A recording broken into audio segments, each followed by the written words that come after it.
ಪಶ್ಚಿಮ ಘಟ್ಟದ ತಪ್ಪಲ ಕೆಳಗೆ ಹಸಿರು ಕಂಬಳಿ ಹೊದ್ದ ಗದ್ದೆ, ತೋಟ, ತೆಂಗು, ಕಂಗು, ಬಾಳೆ, ಗೋಡಂಬಿ ಗಿಡಗಳ ತಂಪಗಲ ನೋಟ. ತರುಗಳಡಿಯ ಏರಿ ಮೇಲಕೇರಿ ಬಳ್ಳಿ ಬಿಟ್ಟ ಕರಿಮೆಣಸು, ಚಪ್ಪರದಡಿಯಲ್ಲಿ ಬೆಳೆದ ತರಕಾರಿ ಸೊಪ್ಪು ಮಂದಗಮನೆಯಾಗಿ ಸಾಗಿ ನಿಸರ್ಗ ನಿರ್ಮಿತ ಜಲಧಾರೆಯಾಗಿ ಅರಬ್ಬಿ ಸಮುದ್ರ ಸೇರುವ ತವಕದಲ್ಲಿರುವ ನದಿಗಳ ಬೀಡು, ಪಂಚವರ್ಣದ ಬೀಡು, ನಾಗನಡೆ, ಸರ್ಪಜಡೆ, ನಾಗಬೆರ್ಮೆರೆ ನಾಡು ಇದೇ ತುಳುನಾಡು.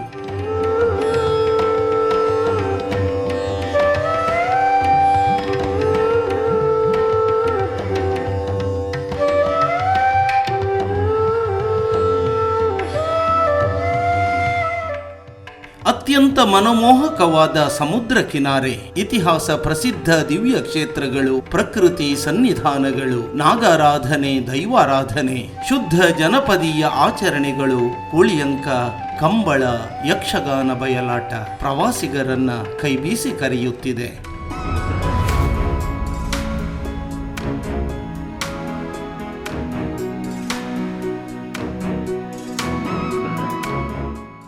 ತನ್ನದೇ ಆದ ವಿಶಿಷ್ಟ ಆಚರಣೆ, ಗ್ರಾಮ್ಯ ಸೊಗಡಿನ ಮೂಲಕ ಪ್ರಸಿದ್ಧವಾದ ಸತ್ಯದ ನಾಡು ಈ ತುಳುನಾಡು. ಮಾರಿ ಮತ್ತು ಈಶ್ವರ ದೇವರು ತುಳುನಾಡ ಮುಖ್ಯ ಆರಾಧನಾ ಶಕ್ತಿಗಳು. ತಿರುಪತಿಯ ತಿಮ್ಮಪ್ಪ ಇಡೀ ತುಳುನಾಡಿಗೆ ಕುಲದೇವರು. ನಾಗನಡೆಯ ಪುಣ್ಯ ಭೂಮಿಗೆ ಕುಕ್ಕೆಯ ಸುಬ್ರಾಯ ದೇವರೇ ಮೂಲನಾಗ. ಸತ್ಯ, ಧರ್ಮ, ನ್ಯಾಯ ರಕ್ಷಣೆಗಾಗಿ ಬೆರ್ಮೆರನ್ನ ಪೂಜಿಸುವ ಆಲಡೆಗಳು ಸಾವಿರ ಸಾವಿರ ಭೂತಗಳ ಸ್ಥಾನ.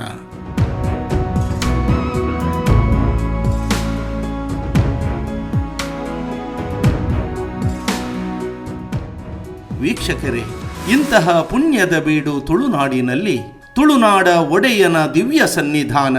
ಪ್ರತಿಯೋರ್ವ ತುಳುವನ್ನು ನೋಡಲೇಬೇಕಾದ, ಸಂದರ್ಶಿಸಲೇಬೇಕಾದ ಅಪೂರ್ವ ಕಾರಣಿಕ ಕ್ಷೇತ್ರ ತುಳುನಾಡ ಒಡೆಯ. ಕಲಿಯುಗದಲ್ಲೂ ಕಣ್ಣಿಗೆ ಕಾಣುತ್ತದೆ ಬಲವಾದ ಶಕ್ತಿ ಎನ್ನುವುದನ್ನ ಸಾಬೀತುಪಡಿಸುತ್ತಿರುವ ಆಲಯ. ನಿಸರ್ಗದ ಮಡಿಲಲ್ಲಿ ನೆಲೆ ನಿಂತ ತುಳುನಾಡಿನ ಏಕೈಕ ಅಧಿಪತಿಯ ಕಾರಣಿಕದ ಪರಿಚಯವನ್ನ ತಮಗೆ ಮಾಡಿಕೊಡುತ್ತಿದ್ದೇವೆ.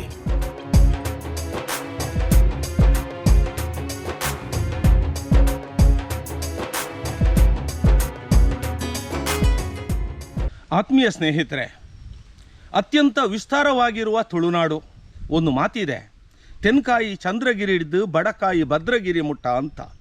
ಆದರೆ ವಿಜಯನಗರ ಸಾಮ್ರಾಜ್ಯದ ಕಾಲದಲ್ಲಿ, ಕೆಳದಿ ನಾಯಕರ ಕಾಲದಲ್ಲಿ ಎಷ್ಟು ವಿಸ್ತಾರವಾಗಿತ್ತು ಎನ್ನುವಂಥದ್ದು ದಾಖಲೆಗಳ ಮೂಲಕ ನಮಗೆ ತಿಳಿದು ಬರುತ್ತದೆ.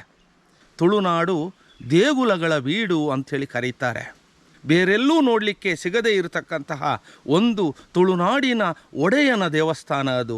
ಸ್ನೇಹಿತರೆ, ಪ್ರಕೃತಿಯ ಮಡಿಲಲ್ಲಿ ಶ್ರೀ ಪರಮಾತ್ಮ ಹೇಗೆ ತನ್ನ ಕಾರಣಿಕತೆಯನ್ನು ತೋರಿಸ್ತಾ ಇದ್ದಾನೆ. ಪ್ರಕೃತಿ ವೈಚಿತ್ರ್ಯವೋ ಏನೋ, ಶ್ರೀ ಪರಮಾತ್ಮನ ಶಕ್ತಿಯೋ ಏನೋ, ಈ ದೇವಸ್ಥಾನವನ್ನು ನೀವು ನೋಡಲೇಬೇಕು.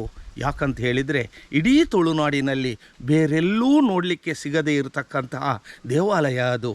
ತುಳುನಾಡಿನ ಏಕೈಕ ಅಧಿಪತಿಯಾತ. ಬನ್ನಿ ಸ್ನೇಹಿತರೆ, ಆ ದೇವಸ್ಥಾನವನ್ನು ನೋಡೋಣ. ತುಳುನಾಡ ರಾಜಧಾನಿ ಬಾರ್ಕೂರು ಸಂಸ್ಥಾನದ ಪ್ರಮುಖ ವಾಣಿಜ್ಯ ನಗರಿ ಬಸ್ರೂರು. ಕುಂದಾಪುರದಿಂದ 6 ಕಿಲೋಮೀಟರ್ ದೂರದಲ್ಲಿರುವ ಐತಿಹಾಸಿಕ ಗ್ರಾಮ. ವೈಭೋಗದ ಆಸೆ ಇಲ್ಲದ ವಿರಾಗಿ ಪರಮಶಿವ. ಬೃಹತ್ ಅಶ್ವತ್ಥ ವೃಕ್ಷದೊಳಗೆ ತಂಪಾದ ವಾತಾವರಣದಲ್ಲಿ ನೆಲೆ ನಿಂತಿದ್ದಾನೆ. ಈತನೇ ತುಳುನಾಡ ಒಡೆಯ, ಅಖಂಡ ತುಳುನಾಡಿನ ಅಧಿಪತಿ ತುಳುವೇಶ್ವರ. ಇಡೀ ತುಳುನಾಡಿನಲ್ಲಿ ಕಾಣಸಿಗುವ ಏಕೈಕ ತುಳುವೇಶ್ವರ ದೇವಸ್ಥಾನ ಬಸ್ರೂರು.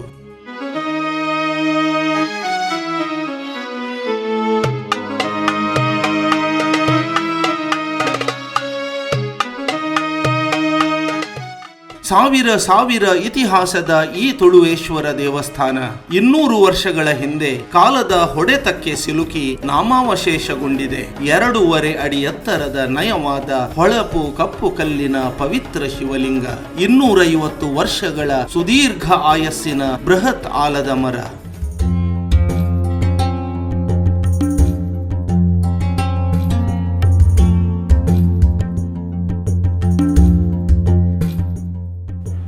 ಬಲ್ಲವರು ಶಿವಾಲಯವ ಕಟ್ಟುವರು, ನಾನೇನ ಮಾಡಲಿ ಬಡವನಯ್ಯ.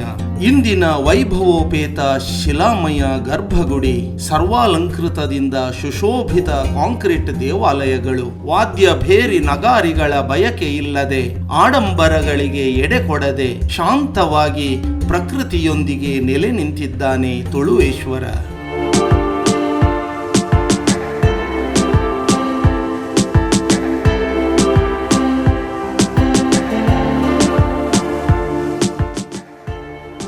ಮಾನವ ನಿರ್ಮಿತ ಆಲಯ ನಶಿಸಿ ಹೋದರೇನು, ತನಗೆ ಬೇಕಾದ ವ್ಯವಸ್ಥೆಯನ್ನ ತಾನೇ ಮಾಡಿಕೊಂಡಿದ್ದಾನೆ ಈ ತುಳುವೇಶ್ವರ. 4 ದಿಕ್ಕಿನಲ್ಲೂ ರಕ್ಷಣಾ ಗೋಡೆಯನ್ನ ಪ್ರಕೃತಿಯೇ ನಿರ್ಮಿಸಿಕೊಂಡಿದೆ.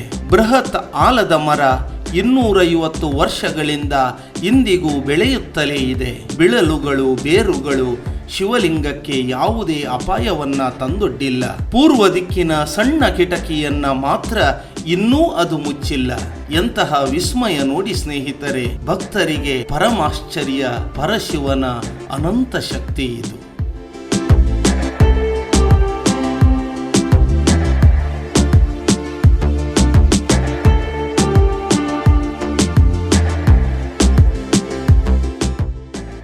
ಒಬ್ಬ ವ್ಯಕ್ತಿ ಮಾತ್ರ ಪ್ರವೇಶಿಸಬಹುದಾದಷ್ಟು ಸಣ್ಣ ಕಿಟಕಿ, ತೂರಿ ಒಳ ಹೋದರೆ 5-6 ಜನ ನಿಲ್ಲಬಹುದಾದ ಪ್ರಕೃತಿ ದತ್ತ ಗರ್ಭಗುಡಿ, ಸಂಪೂರ್ಣ ಹವಾನಿಯಂತ್ರಿತ ವ್ಯವಸ್ಥೆ. ಎಂತಹ ನಾಸ್ತಿಕನಿಗೂ ಪಾಸಿಟಿವ್ ಎನರ್ಜಿಯ ಅನುಭವ.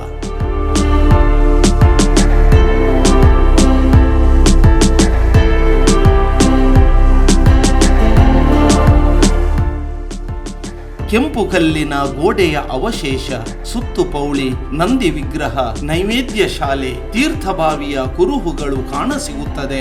ಆಕರ್ಷಕ ನಂದಿ ವಿಗ್ರಹ 60 ವರ್ಷಗಳ ಹಿಂದೆ ನಿಧಿಯಾಸೆಗಾಗಿ ಕಬ್ಬಿಣದ ಸಲಾಕೆಯನ್ನ ಬಳಸಿ ನಂದಿಯನ್ನು ಪೀಠದಿಂದ ಬೇರ್ಪಡಿಸಲು ಪ್ರಯತ್ನಿಸಿದ್ದರು. ಈಗಲೂ ಒಂದು ಬದಿಗೆ ವಾಲಿದಂತಿದೆ ಅದು. ಮನಸ್ಸಿಗೆ ಬಹಳ ವೇದನೆಯಾಗುತ್ತದೆ.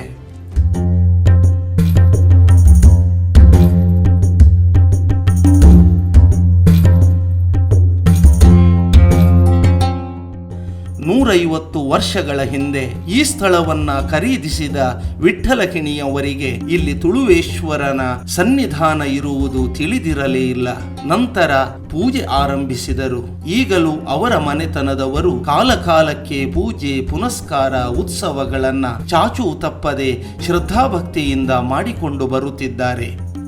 ಒಳಗಡೆ ಒಂದು ನಂದಿ ವಿಗ್ರಹ ಕೂಡ ಇದೆ. ಅದರ ತಲೆ ಮಾತ್ರ ಕಾಣಿಸ್ತದೆ, ಸಂಪೂರ್ಣವಾಗಿ ಬೇರಿನ ಒಳಗಡೆ ಅದು ಮುಚ್ಚಿ ಹೋಗಿದೆ. ಕೆಂಪು ಮುರಕಲ್ಲಿನಿಂದ ಮಾಡಿದ ಆವರಣ ಗೋಡೆ ಇದೆ. ಒಳಗಡೆ ಒಂದು ಗರ್ಭಗೃಹದ ದ್ವಾರ ಬಾಗಿಲು ಮತ್ತು ಹೊರಗಡೆ ತೀರ್ಥ ಮಂಟಪದ ದ್ವಾರ ಬಾಗಿಲು ಕಾಣಿಸ್ತಿಗ್ತದೆ ನಿಮಗೀಗ. ಬದಿಯಡ್ಕದಿಂದ ಶಿರೂರು ತನಕ ಇರುವ ತುಳುನಾಡಿಗೆ ತುಳುವೇಶ್ವರ ಎನ್ನುವ ಈ ದೇವಾಲಯಕ್ಕೆ ತುಳುನಾಡಿನ ಅನೇಕರು ಬಂದು ಭೇಟಿಯನ್ನು ನೀಡ್ತಾರೆ. ಜೀರ್ಣೋದ್ಧಾರದ ಬಗ್ಗೆ ಅನೇಕ ಬಾರಿ ನಾವು ಮುಂದುವರಿಸ್ತಿದ್ರು, ಕಾಲ ಕೂಡಿ ಬರಲಿಲ್ಲ ಅಂತ ಹೇಳಿ ಅದು ಅಲ್ಲಿಗೆ ನಿಲ್ತಾ ಇದೆ. ಅವನಿಗೆ ಪ್ರಕೃತಿ ಮಡ್ಲಲ್ಲೇ ಅವನು ಶಾಂತವಾಗಿದ್ದಾನೆ ಅನಿಸ್ತದೆ. ಅವನಿಗೆ ಯಾವತ್ತು ದೇವಾಲಯ ಬೇಕೋ ಅದರ ನಿರ್ಮಾಣ ಆಗುತ್ತೆ ಅನ್ನೋದು ನಮ್ಮದೊಂದು ಆಲೋಚನೆ. ಸ್ವಲ್ಪ ಮಟ್ಟಿನ ಜೀರ್ಣೋದ್ಧಾರ ಆಗಬೇಕನ್ನೋ ಮನಸ್ಸು ಇದೆ ನಮಗೆ. ಅದ್ರ ಬಗ್ಗೆ ನಾವು ಪ್ರಯತ್ನ ಪಡ್ತಾ ಇದ್ದೀವಿ. ಅದಕ್ಕೆ ಪ್ರತಿಯೊಬ್ಬರು ತುಳುನಾಡಿನಲ್ಲಿರುವ ಪ್ರತಿಯೊಬ್ಬರು ಈ ದೇವಾಲಯ ಒಮ್ಮೆ ಬರಬೇಕು, ಭೇಟಿ ಮಾಡಬೇಕು, ಅವನ ದರ್ಶನವನ್ನು ಮಾಡಬೇಕನ್ನೋ ನಮ್ಮೊಂದು ವಿನಂತಿ. ಜೀರ್ಣೋದ್ಧಾರಕ್ಕೆ ಮನ ಮಾಡಿ ಪ್ರಶ್ನಾಚಿಂತನೆಯಲ್ಲಿ ಪರಾಮರ್ಶಿಸಿದಾಗ, ದರ್ಶನಗಳಲ್ಲಿ ವಿಚಾರಿಸಿದಾಗ ಇನ್ನೂ ಅದಕ್ಕೆ ಕಾಲ ಕೂಡಿ ಬಂದಿಲ್ಲ. ಮುಂದೊಂದು ದಿನ ಯೋಗಿಯೊಬ್ಬರ ಮೂಲಕ ತುಳುವೇಶ್ವರ ತನ್ನ ಅಭಿವೃದ್ಧಿಯನ್ನ ತಾನೇ ಮಾಡಿಕೊಳ್ಳುತ್ತಾನೆಂದು ಕಂಡುಬಂದಿದೆ.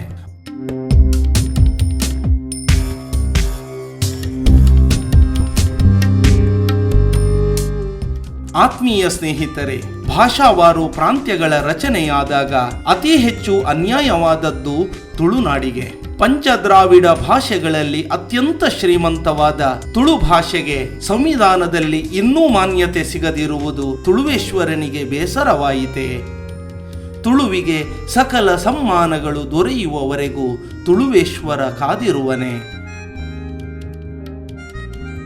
ಅಂಚಿ ತೆಲುಗೇರು, ಇಂಚಿ ಕನ್ನಡಿಗೇರು, ಎಂಚ ತಮಿಳೇರು ಮೆರೆಪೆರು, ಕಣ್ಣೆದುರೇ ಕೇರಳಲ ಕಿಲೆಪುಂಡು, ಎನ್ನ ತುಳುನಾಡು ಬುಲಿಪುಂಡು. ಕೈಯಾರರ ಕವನದ ಸಾಲುಗಳು ಮಾರ್ದನಿಸುತ್ತಿವೆ. ಕಡಲಿನಷ್ಟು ವಿಸ್ತಾರ, ಗಾಳಿಯಷ್ಟು ತಂಪು, ನೀರಿನಷ್ಟೇ ಶುದ್ಧ ಇರುವ, ಕುಂಕುಮದಷ್ಟೇ ಅತ್ಯಂತ ಪವಿತ್ರವಾದ ತುಳು ಭಾಷೆ ಮೆರೆಯಬೇಕು. ಸಕಲ ಬಿರುದಾವಳಿಗಳಿಂದ ತುಳುವೇಶ್ವರ ಸನ್ನಿಧಾನ ಬೆಳಗಬೇಕು. ಜೀರ್ಣೋದ್ಧಾರದ ಜತೆಯಲ್ಲಿ ಪವಿತ್ರ ಅಶ್ವತ್ಥ ವೃಕ್ಷವು ಇದೇ ರೀತಿ ಸಂರಕ್ಷಿಸಲ್ಪಡಬೇಕು ಅಲ್ಲವೇ?